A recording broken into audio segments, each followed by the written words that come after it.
Hey, what's up, and welcome in to Tuesday Wrestling Tuesday with me, Jonathan Hood. Thanks so much for downloading the podcast and checking us out on YouTube, youtube.com. Look for Tuesday Wrestling Tuesday. We have a playlist on Under the Hood with Jonathan Hood. If you click Tuesday Wrestling Tuesday, you'll be able to get our monthly show that we do every single month, talking about the wonderful world of professional wrestling. Make sure you leave your comments.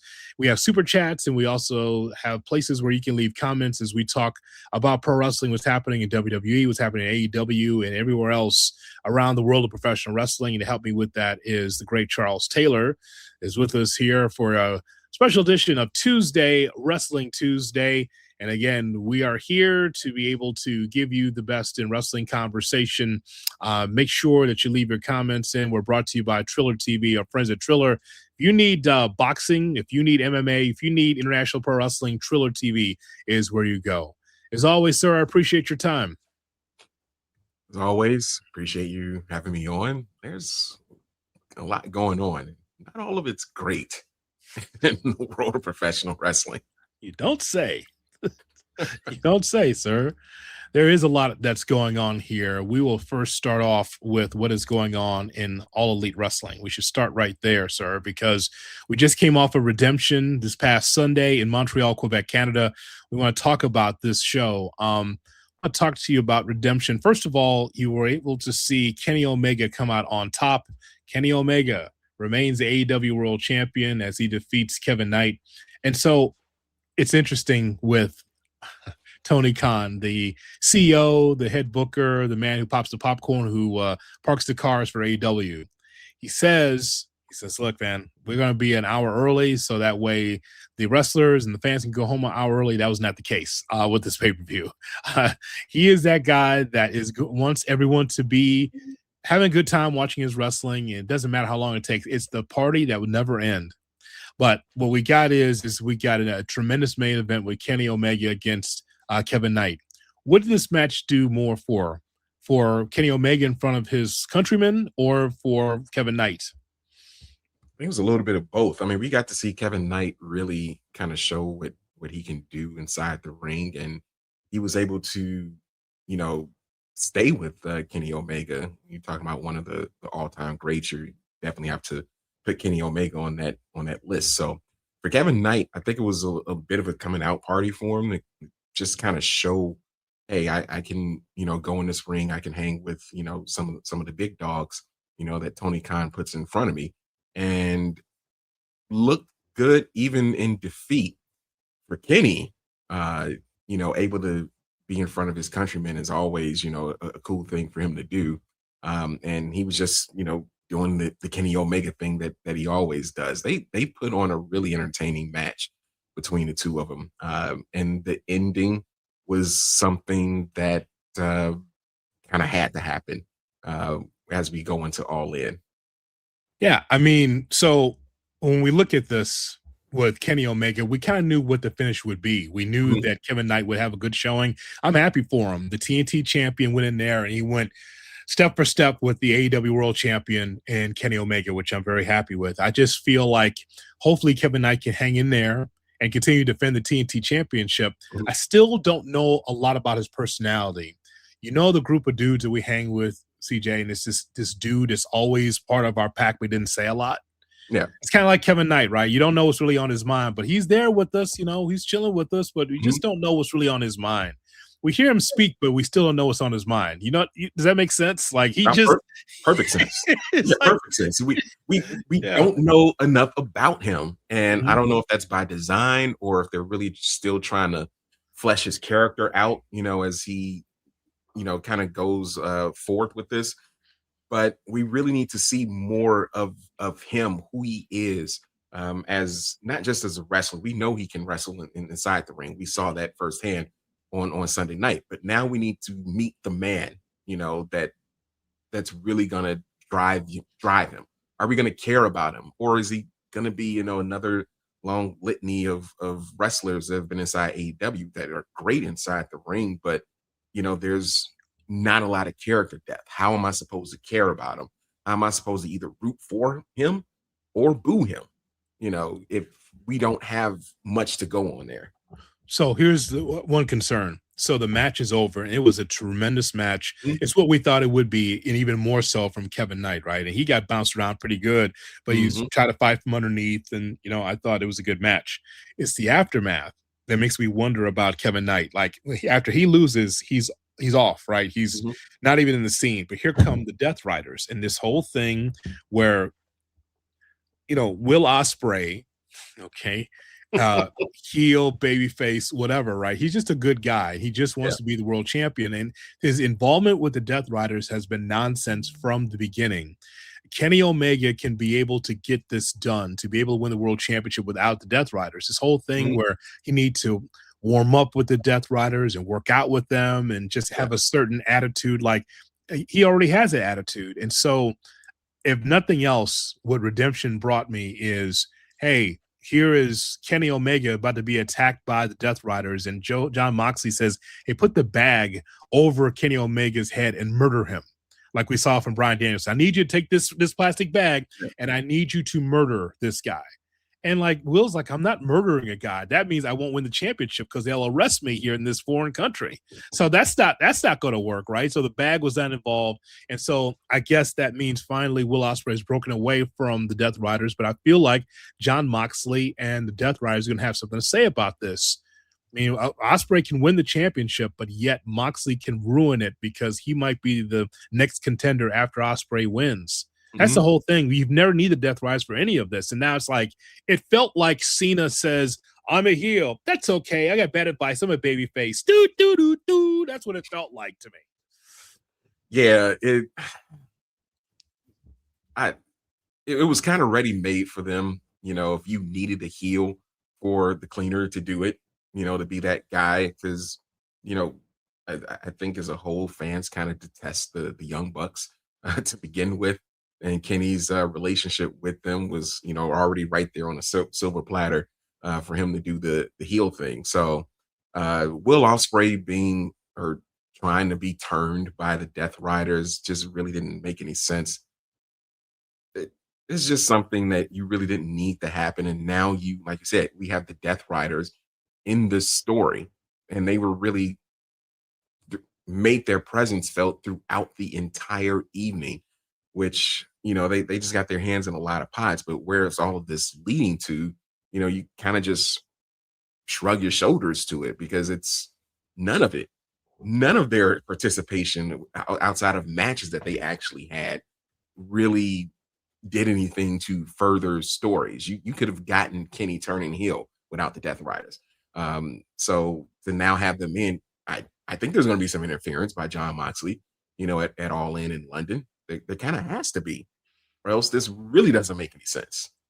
And like Kenny just dropping Will on his head at the end of Redemption. It's like, it doesn't turn Kenny heel, but it just gives him, fires a salvo like, hey, man, in 3 seconds, I can knock you down. I can put you Mhm. into that one winged angel, and I will just knock you down, and I will pin you 1, 2, 3, and it's fine. It gives a little edge to it, right? A little Yeah. edge, and so I think there's nothing wrong with that. But I just, this whole thing that has to involve John Moxley. He does not have to be around the title picture. This whole thing that he had was a babyface. Now I have to root for Wheeler Yuta. That's nonsense. Like, why do I have to root for Wheeler Yuta? Like, I thought he was a heel. Like, so the whole thing makes no sense. It could be a documentary. If Dark Side of the Ring is looking for new material, do that. Mhm. Do this whole thing on the Death Riders because it makes no sense to me. I don't know why Moxley, and I know that he does right by the company. Yeah. He is a good man for that company. He's the adult in the room. I'm sure he has Tony Khan's ear. But CJ, he doesn't have to necessarily always be in the title picture. Makes no sense to me. Yeah, it sounds like we've heard this before, and I know we're going to talk WWE later, but Mhm. a top guy having someone's ear and always being in a title picture. Hmm. well, we get a lot of that in wrestling, that's for sure. As we're talking about what's happened at Redemption in Montreal, so we talked about the main event.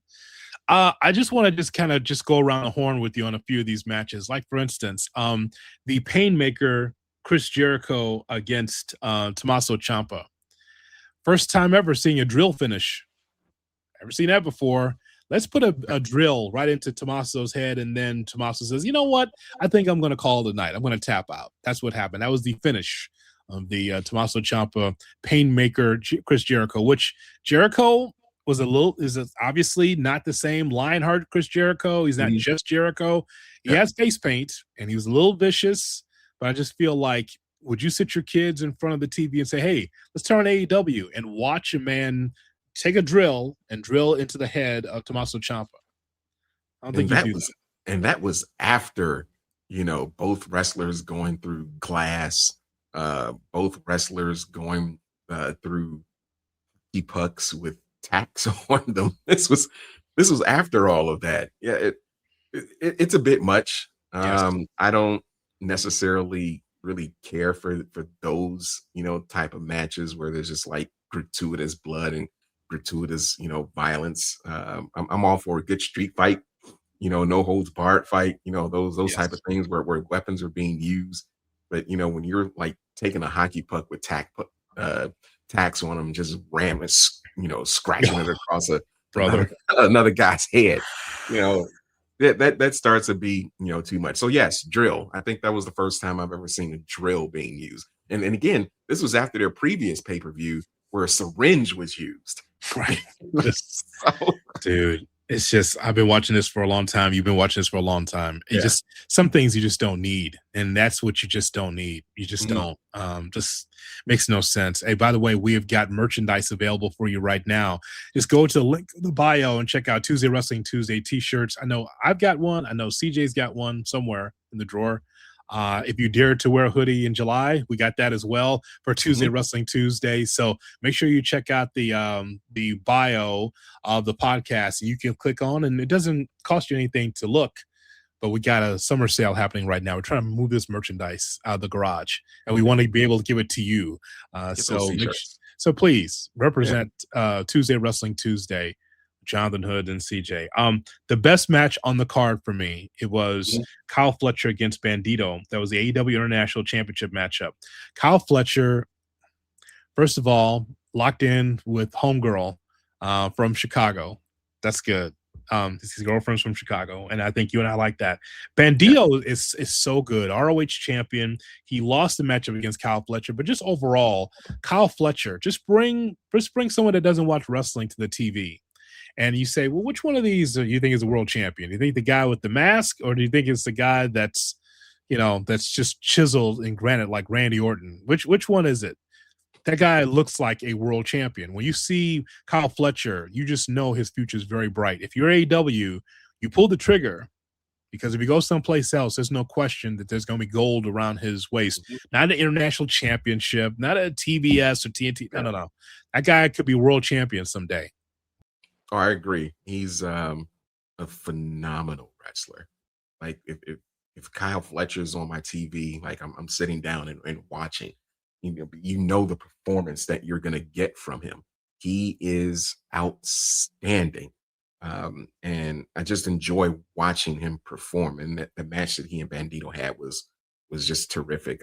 That's probably my match of the night too for AEW. Again, stacked card, but when you can have those two, just go at it and just let them tell a story in the ring, that's chef's kiss. That's what you want as a wrestling fan, is just to watch two really good wrestlers do their thing in the ring. Yeah, and I just thought that was just fantastic. And also, we should mention the history that is taking place in Ring of Honor as well. We should mention right here, CJ, that we have something here that we've never seen before, and that is the amount of ladies of color that are getting the job done in Ring of Honor and also in AEW. It's really incredible. Yeah, it's a first where you have your top four titles in both of those leagues, if you will, all Black women.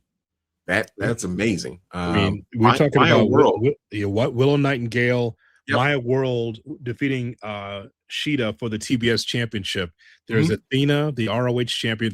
I'm sorry, she corrects me. Forever. The forever, the forever ROH champion, and you got Red Velvet, Yeah. ROH TV champion, I believe.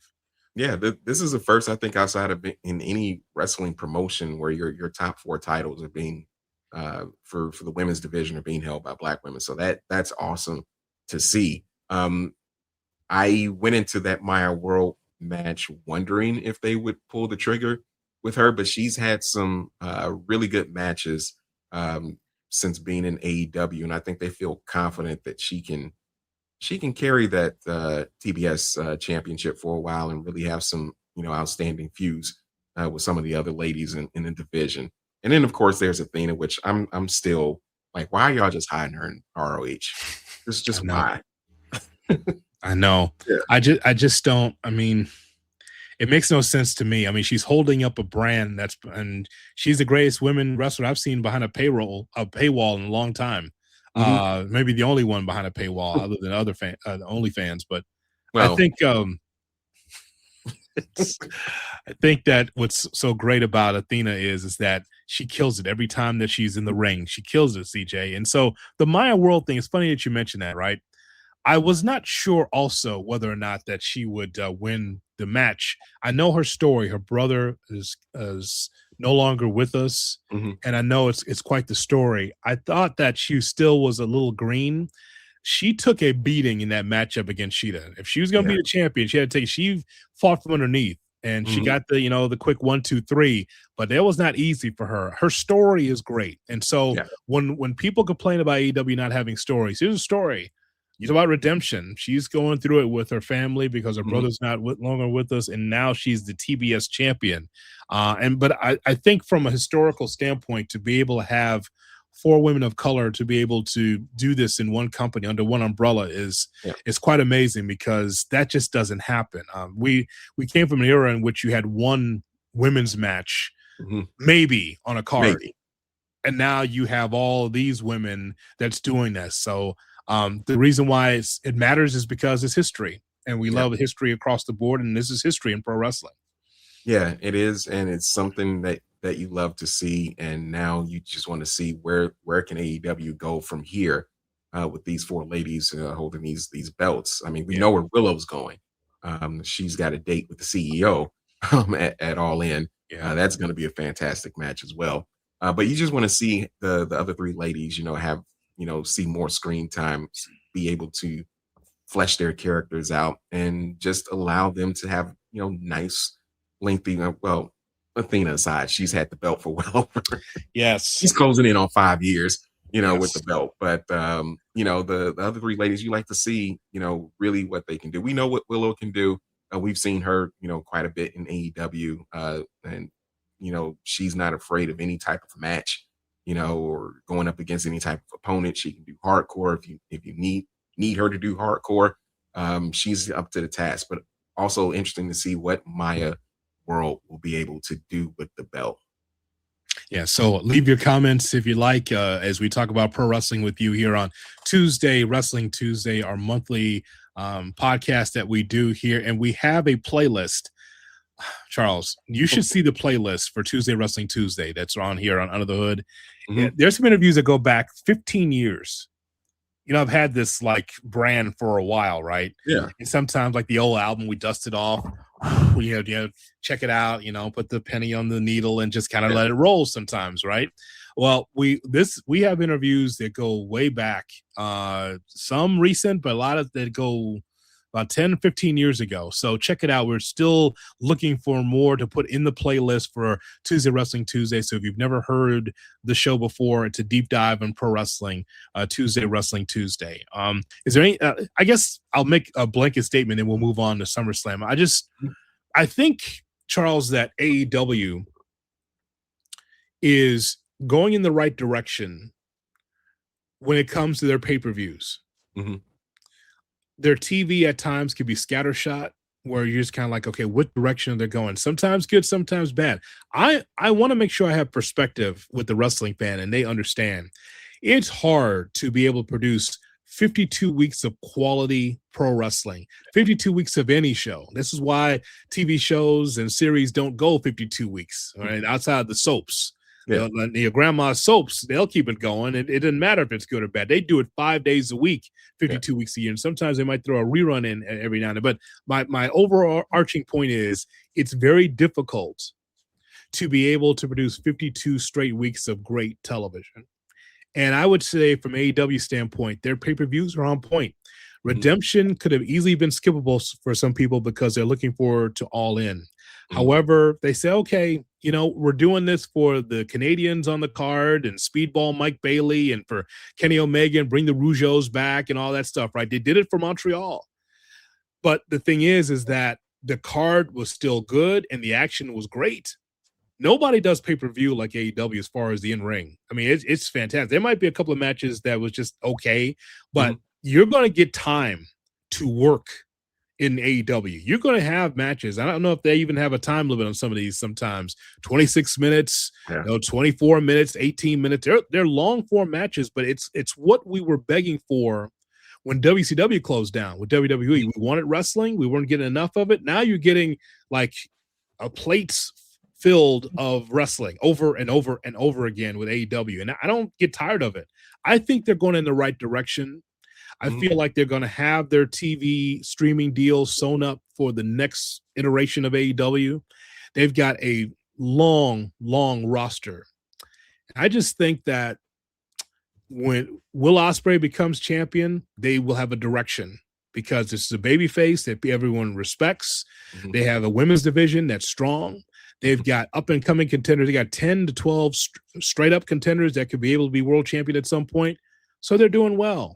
Attendance-wise, they're going to smaller buildings because they don't want to go into NBA buildings that are empty like they did a few years ago. So I think they're getting smarter. I think their wrestling's tight. We can poke holes. There's a lot of things that are we can question about AEW, but the bottom line is, am I entertained? Am I getting good wrestling on their pay-per-views? And the answer is yes.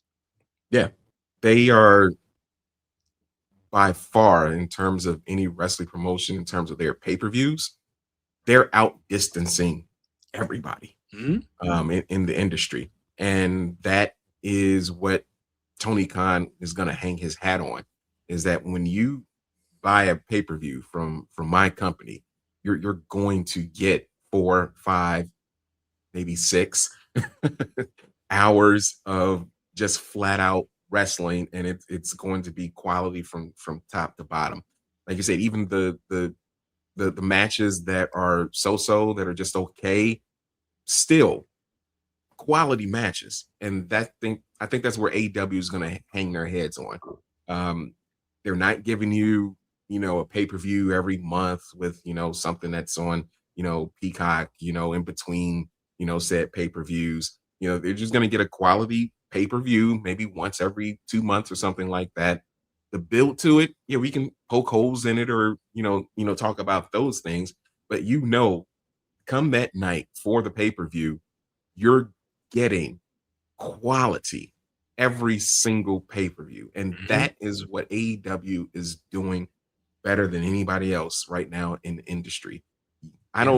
When's the last time you've watched an AEW pay-per-view and you're just like, I don't know. It's been a minute. It doesn't happen. Yeah. It doesn't happen because we can look around the landscape and say, I saw a card and I liked one match. You can't say that for AEW. You can look at AEW and go, well, that match is good and that match is good and that match is good. And then you can argue about which one was best. It's all about style. It's all about ice cream, flavors of ice cream. Whatever flavor you like, you take that ice cream. All I know is that I like them all. And I think there's something to like for every wrestling company. And for AEW, man, All In is going to be a banger. I knew that Redemption was going to be a banger as well. Again, could have been largely skippable.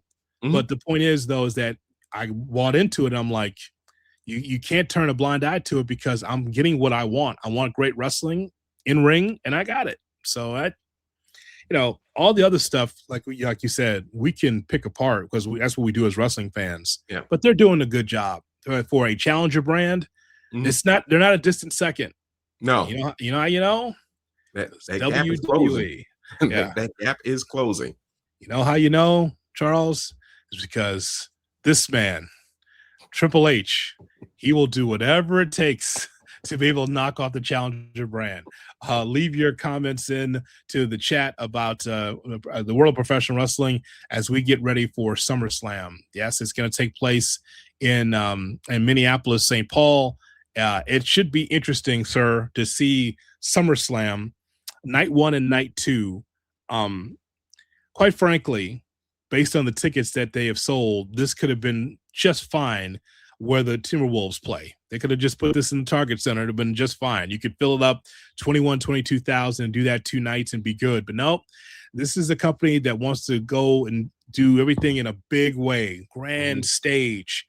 And there's a reason why that they have lacked for tickets is because when you expose your business, you know, the way that they have with Unreal and they got Saturday Night's Main Event here and they give you a lot of wrestling, but it kind of sometimes dilutes the point of where you're trying to get to a major event. I mean, what are your thoughts going into SummerSlam? Yeah, the build to SummerSlam hasn't been great. And I think what's starting to become a theme and a source of frustration with wrestling fans or WWE fans is the 4 names that are at the top of the card for the 2 nights. Pretty much the same 4 names that have been at the top of the card for the last 2 to 3 years. And while you might look at that and be, well, these are the 4 biggest stars of your sport, and that's very true. I think there's also starting to be some real fatigue with those 4 guys up at the top. Now, I'm fans of all 4, at least 3 of the 4, fans of at least 3 of the 4, but to constantly see them, you know, in these big, you know, pay-per-views, you know, at the top of the card, you know, some of it, you know, made sense. This one going into SummerSlam is really not making sense to me. And I don't know where you want to start, whether it's Punk and Roman, I mean, Punk and Cody or Seth and Roman part 18, you know, but neither one of these stories that have come together have made sense for these 2 main events. Well, I mean, all I know is that this guy here has the toughest job. Let me tell you something. This guy's got a tough job because he's got a lot to juggle.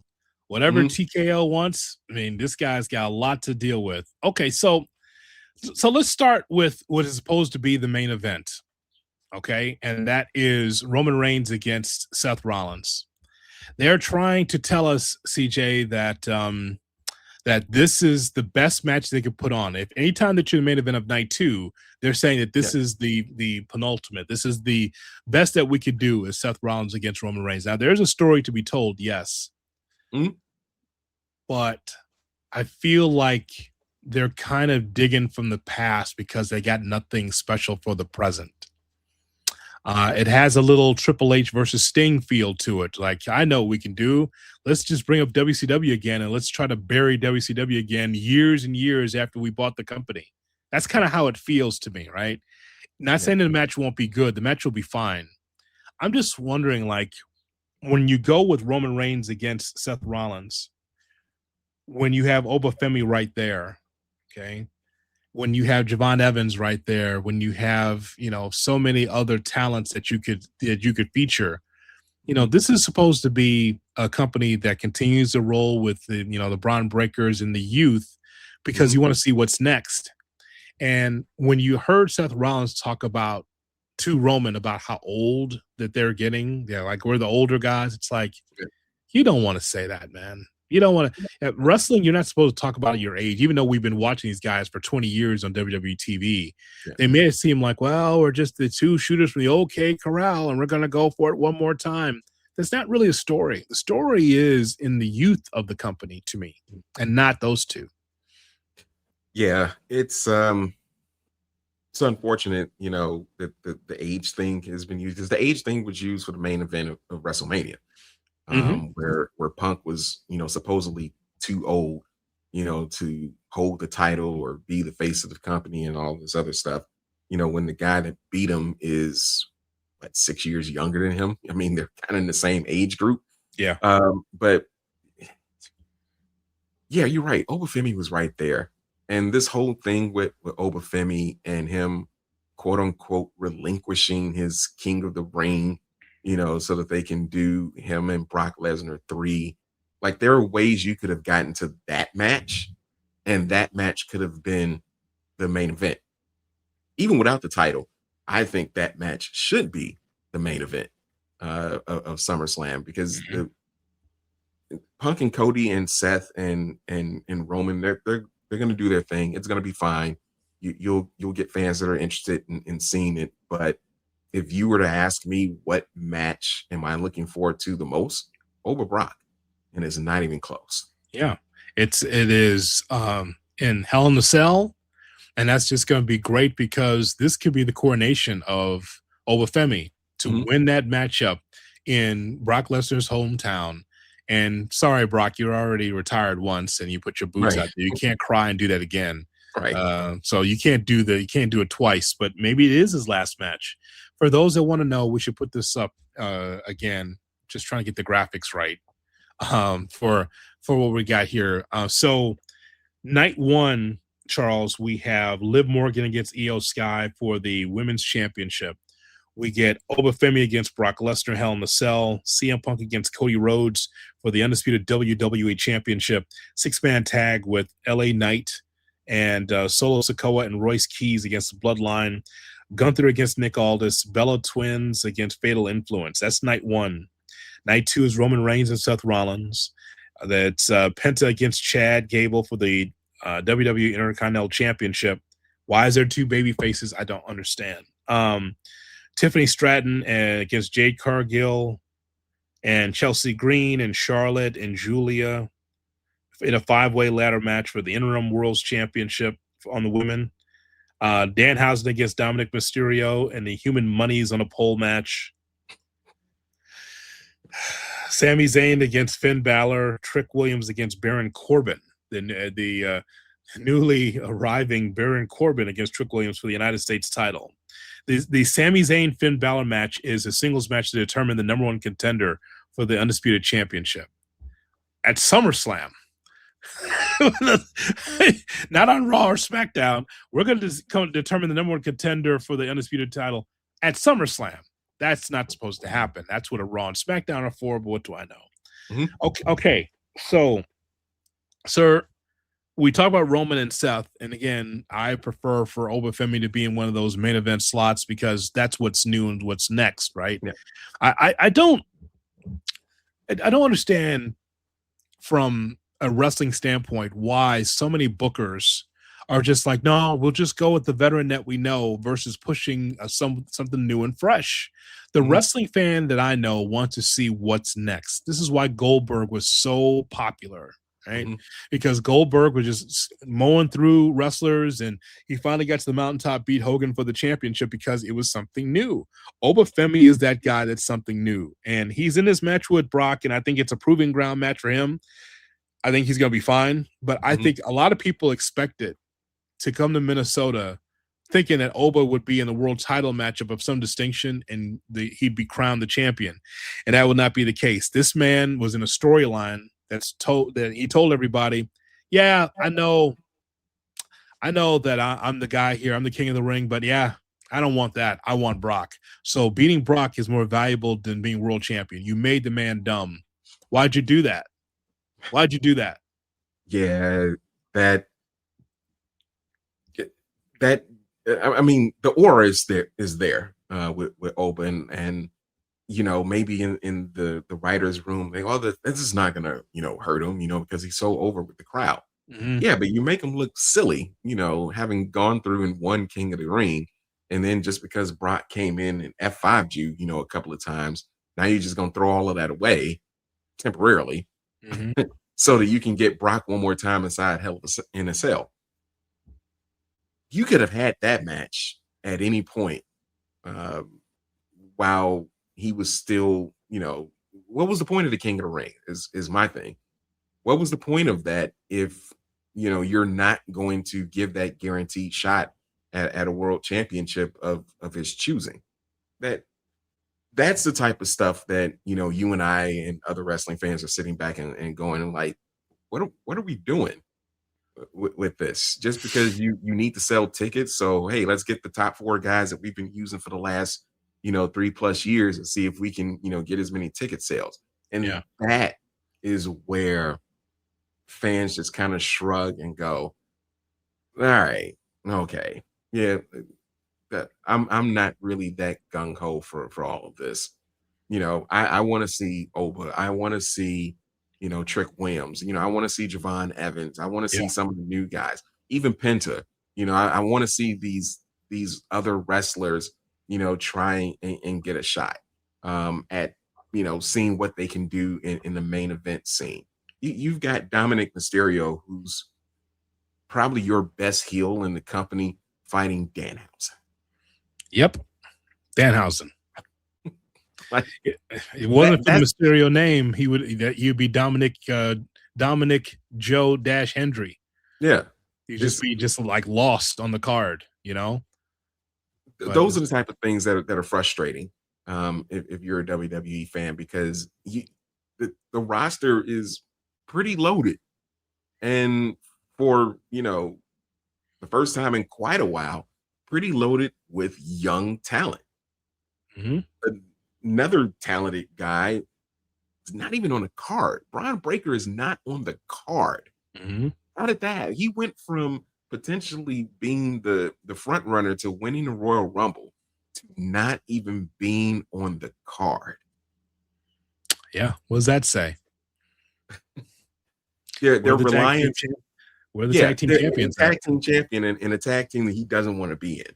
Yeah. So it's saying that TKO's reliance on trying to have star power, with Punk and Cody and Roman and Seth, they're going to try and bleed that dry, but you risk having fans starting to not care about this young crop of fantastic wrestlers who should be getting ready to get into that main event scene.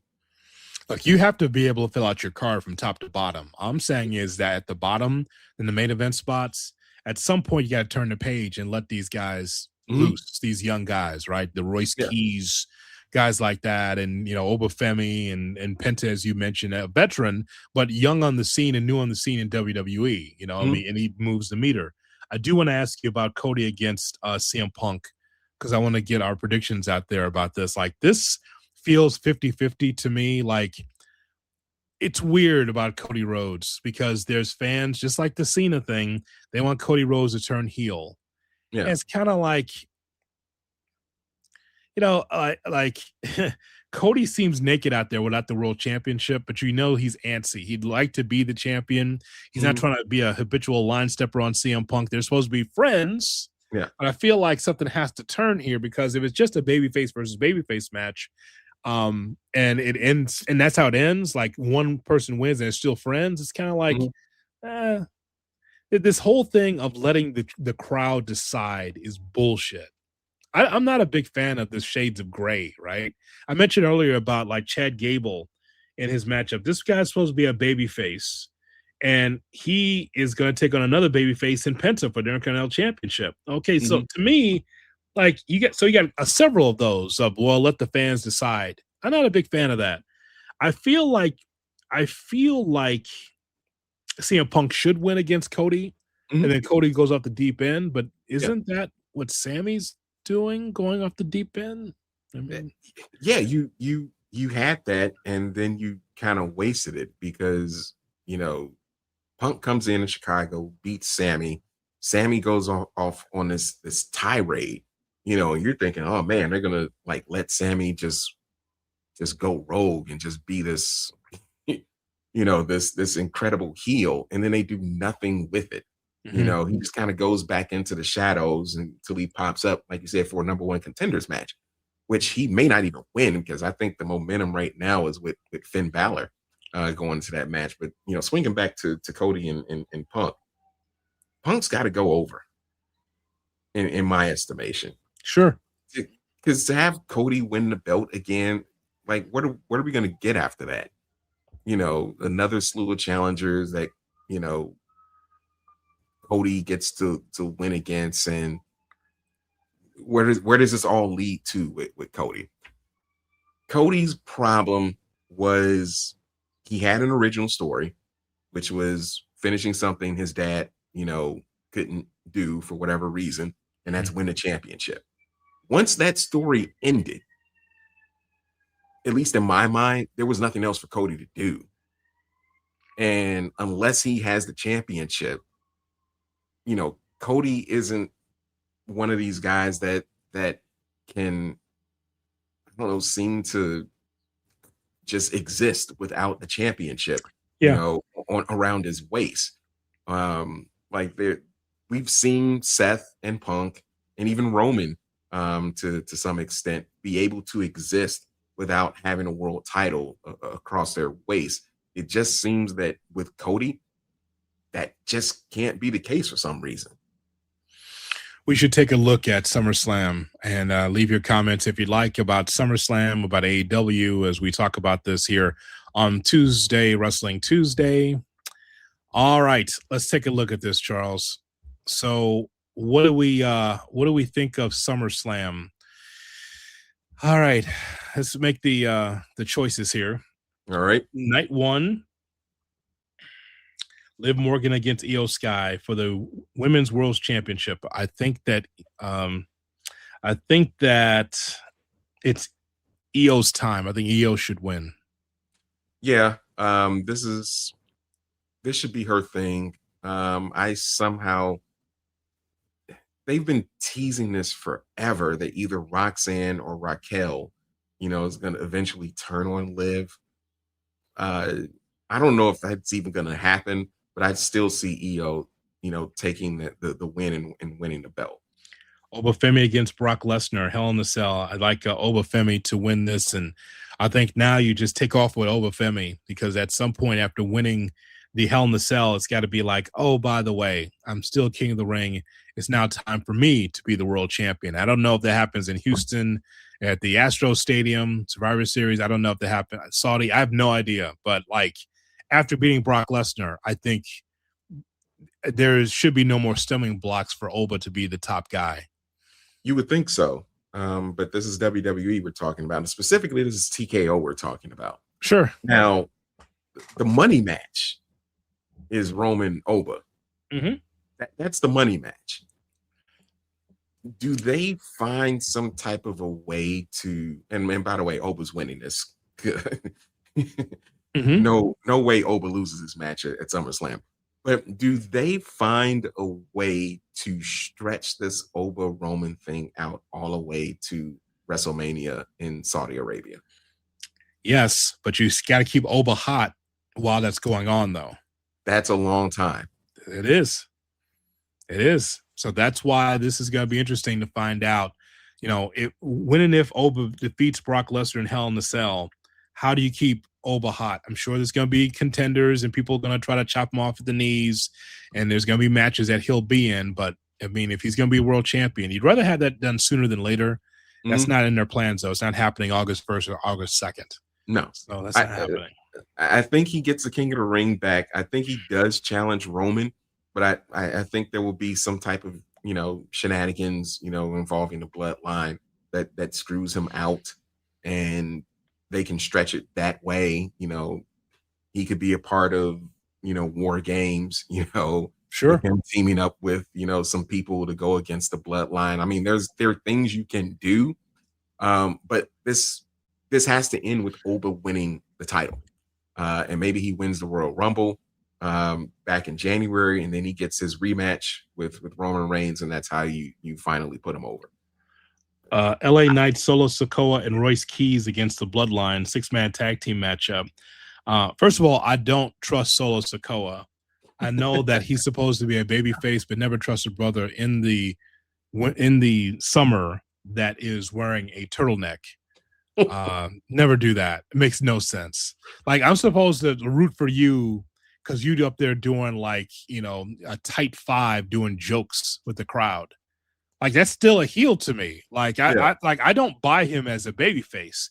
If Solo turns on LA Knight, I'm going to howl because LA Knight is the biggest mark in the business, right? You've been battling the bloodline in this vortex for years now, but now you're gonna trust Solo Sikoa. Dude still has a turtleneck on. He is not trustworthy as a baby face. And Royce Keys is the dude that's in the middle, right? Yeah. And now taking on Jacob, Jay, and Jimmy, and it's kind of like, no, like I suppose the bloodline will win, but I just don't see Solo Sikoa on this trajectory as a babyface because I don't trust him. If they, well, no, they're not going to do it right. No, Solo at some point I think is going to turn on LA Knight again. Hope so. Does he reunite with the bloodline again? Maybe, I don't know, possibly. But now we're just rehashing, just old bloodline storylines, which you don't necessarily need at this point. But I do think the Usos and Jacob Fatu win this one. It's just not interesting anymore. The bloodline. It's too bad. Yeah. It's just kind of flat to me. Yeah. But that's just me. As a wide six feel to it. Just feel like they're together, but there's nothing really cool about it like it was because Roman's not really with the group. He is with the group, but really not with the group because he got his own thing with Seth. So I imagine the bloodline will win that one. A match I'm very intrigued by because I'm a Nick Aldis fan, the former NWA champion. Taking off the suit, taking on Gunther. There's a lot of WWE fans. There's some WWE fans.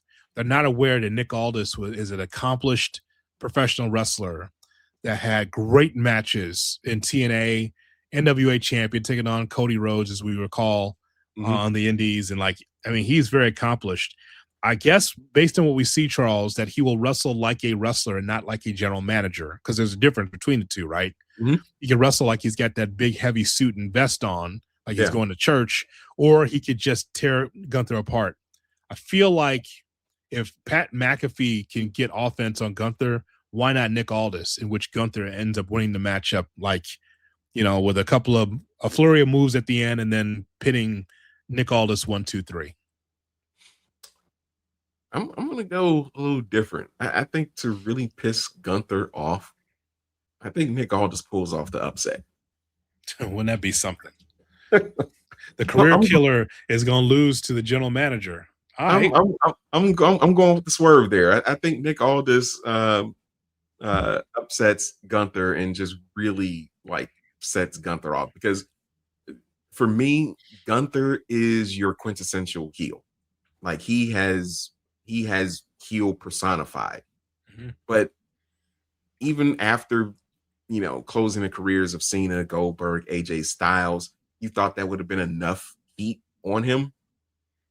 It's kind of faded because, again, WWE really hasn't taken that next step with him to really elevate him to be a monster heel.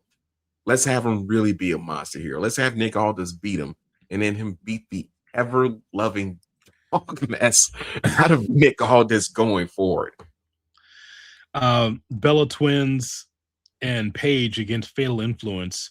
If the company knows what's best for them, Fatal Influences wins that 6 women tag team matchup.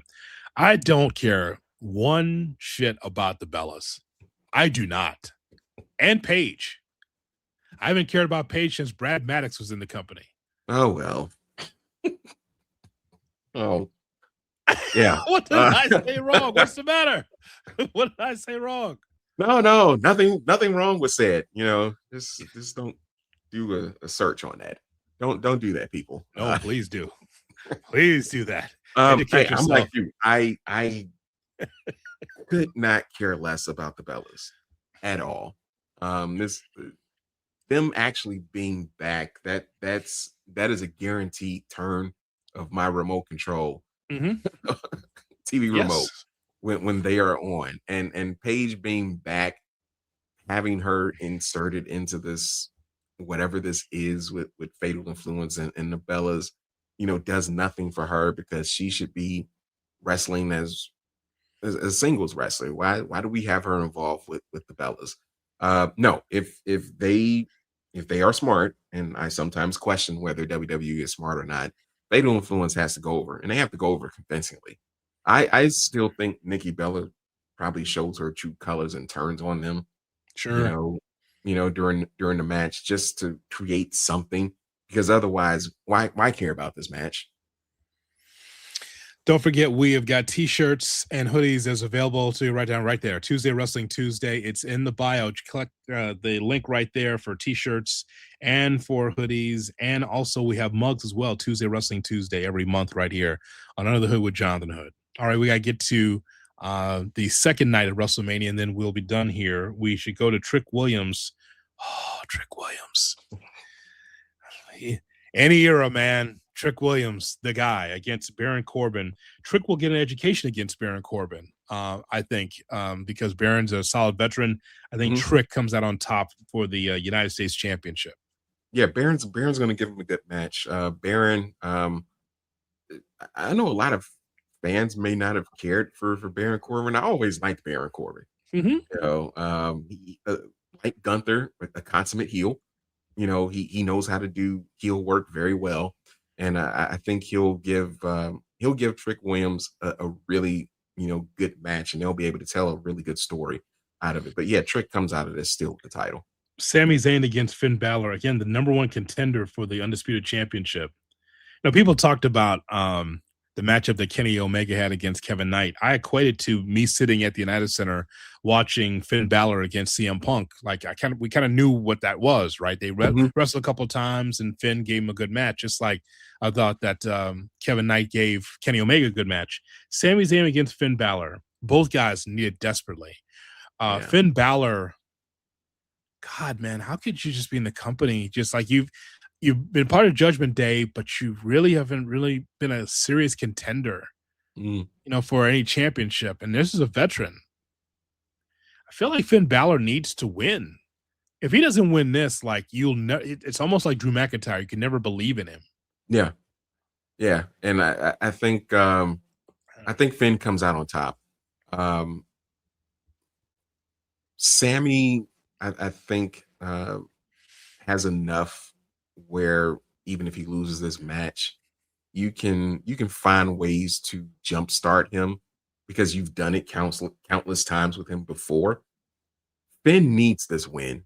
Um, Even if he goes on to against CM Punk and loses, or whether Cody wins, he just needs to get back into the world title scene. One, because he deserves it. I mean, he's been a fantastic wrestler for well over a decade, and he never really got to have a real world title run because he had to relinquish the one world Yeah. title that he did win, a day after, 10 years ago. So Finn needs to go over because there's nowhere else for him to go if he loses this match.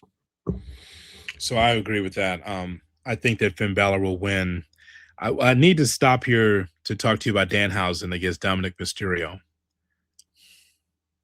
So I'm trying hard, Charles.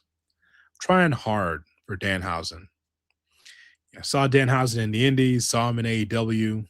He's doing the same stuff, except with a lot more acclaim and a bigger platform in WWE. Mhm. That thing we saw in Los Angeles on Raw, the concert with Joe Hendry and Danhausen. Holy WCW. After watching that, Jericho and MJF doing a sing along, doing a whole sing, it's forgiven. I forgive them now based on what I saw last night. I couldn't believe what I was watching. Like the crowd they didn't boo, they didn't they were just stunned in LA. They couldn't believe how bad this was. Yeah. Clippers dancers come out there, and I believe that you are cursed, and they're trying to get it over, and it was so bad. And I know that they want to do this for I know the money people in WWE were there. They were in attendance, right? All the executives and Hollywood types were there, and the people that give money to WWE. Sponsors were there, but that just it might entertain kids. It just wasn't for me. I don't know what that was. It was so bad. It was a step in the past in wrestling. It was Vince era shit. It was. It was it's Vince Russo WCW bad. I couldn't believe that they put that on TV. Yeah, this is up there with this is your Life Bailey. Um, I mean, some of the worst skits imaginable. That was right up there with it. And I don't know what you do with Danhausen. And I'm like you, this Danhausen just doesn't do it for me at all. I mean, I'm sure he's great with the kids. He's probably selling a ton of merch for the company, but him just coming out doing the whole you were cursed things and these comedy bits and stuff like that. And I understand there's always going to be, a space for comedy in professional wrestling, but this is just just bad, and I want it to end. At Oh, some point. wow. So it's not for me. Like I see him on the screen, I just Yeah. look for something else to do, Uh, and I they're they're wasting a match with him and Dominic Mysterio. I mean, keep in mind, Dominic Mysterio a year ago was your Intercontinental Champion. Keep in mind, less than a year ago, Joe Hendry was the NXT champion. mhm. It had all the aura and had the great rub, even though he took like 3, 4 RKOs, from Randy Orton. He had the rub, and now he's doing sing-alongs with Danhausen. None of this makes sense. Now None of it. listen. With Joe Hendry in the same ring with Danhausen, or Dominic Mysterio in the Judgment Day around with Danhausen, Danhausen's hot. He is. It may not be Yeah, for us, yeah, but I mean, he's one of the top merch sellers. Where Cody Rhodes has got to be like, I'm not sure about this Danhausen. He's not even sure. Like he's like, how are you getting over? You're not really wrestling. You're getting over because kids love it, man. mhm. Wait until we get to Halloween. Ugh, I mean, he will be the number one merch seller across entertainment. I guarantee you. With that mask and that cape, everyone's going to want to be a little vampire, or they yeah, always want to be a little vampire housing. It's something how it's taken off because it didn't start well. Because remember, the debut was here, it was in yeah, Chicago. I was there. It was rough, Charles. He had so much heat because they really wanted it to be Chris Jericho coming out of that yeah. coffin, and it wasn't. And people were not happy with that. I mean, he's taken off since then because he's a little funny character and all that. But this him against Dominic Mysterio is going to be entertaining for Mhm, some. But yeah, I see him as the AAA champion, and I see this guy is like one of the biggest heels in the company. But he's getting the rub from Danhausen. So there's a value to that. It's just that I can't necessarily be into everything in wrestling because Danhausen is not necessarily for me. That's okay. As long as the yeah. kids like it, they're like, hey, he's over. He's over. He's everywhere. I mean, so all good. Human money's on a pole match. Shout out to Corey Graves for saying, hey, Michael Cole, why are you so confused? Don't you remember Judy Bagwell on a pole match in WCW? Because that was a thing, by the way. Buff Yeah, Bagwell's mom was on a pole. it's on a pole. Yes. Yes. So hey man, but I mean, like, we can't just check every box in wrestling. This shit that Yeah. we just watch is like, okay, that's fine. As long as the kids like it. I don't have to.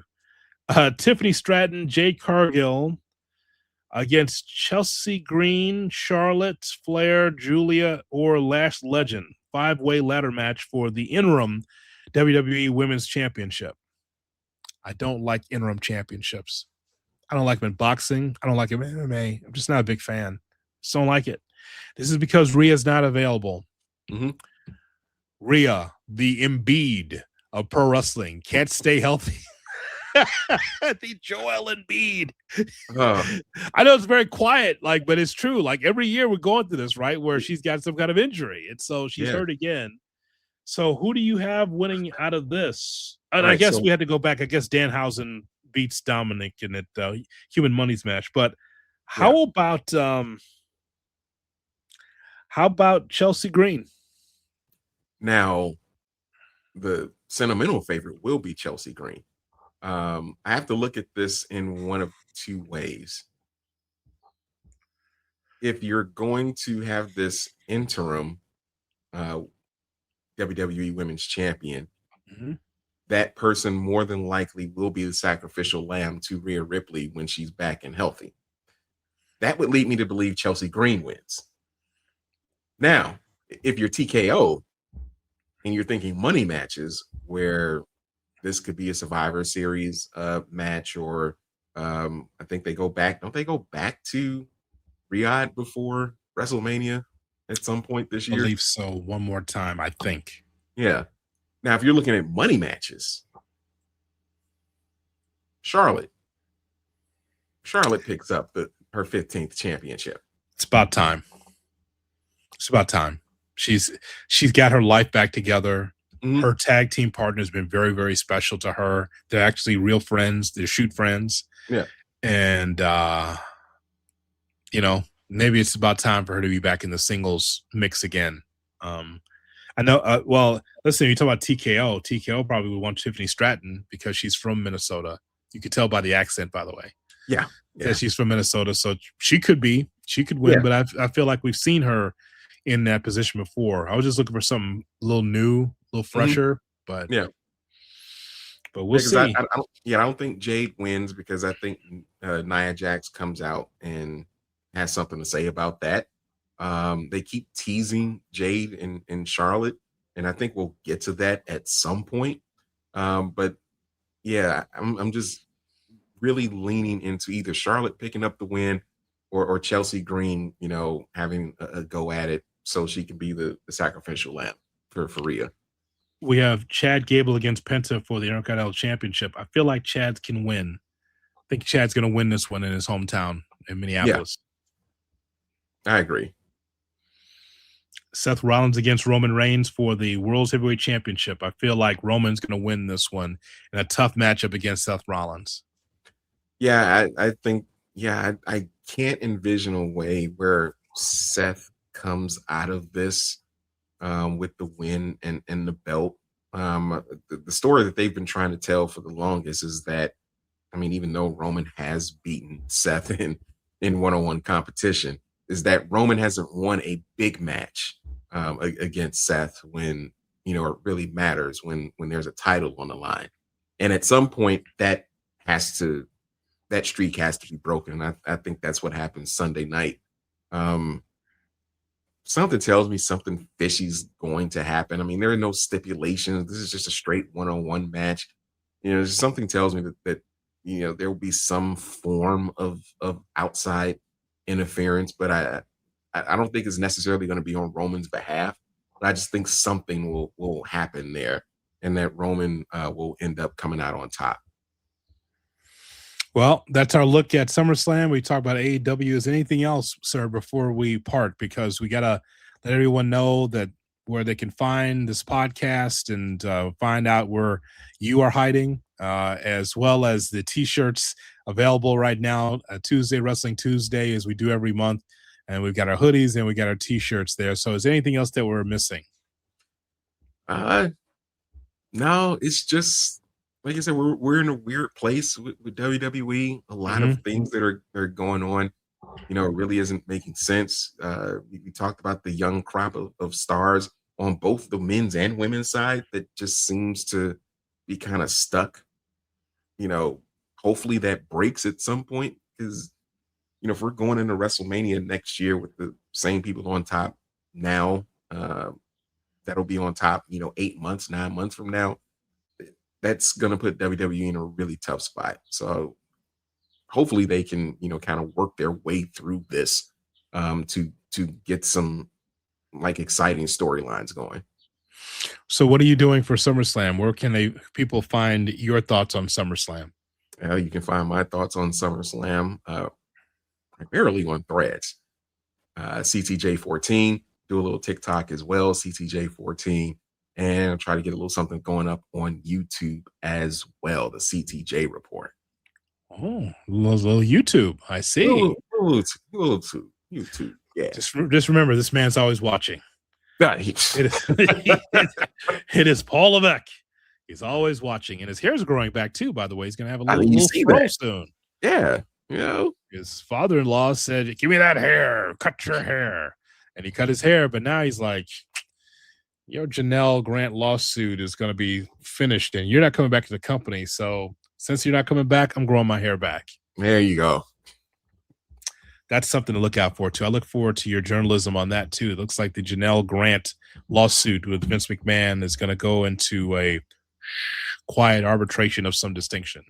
Hush hush money is being, tossed around now, which is probably going to be the end result of this. So, Vince gets to claim his innocence, but I think there's going to be a Brinks truck that's going to show up to Janelle Grant's house.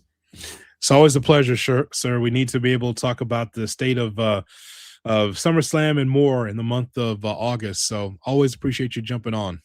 Thank you, sir. Thank you for having me on. Absolutely. Tuesday Wrestling Tuesday, everybody. Check out the playlist on YouTube, youtube.com.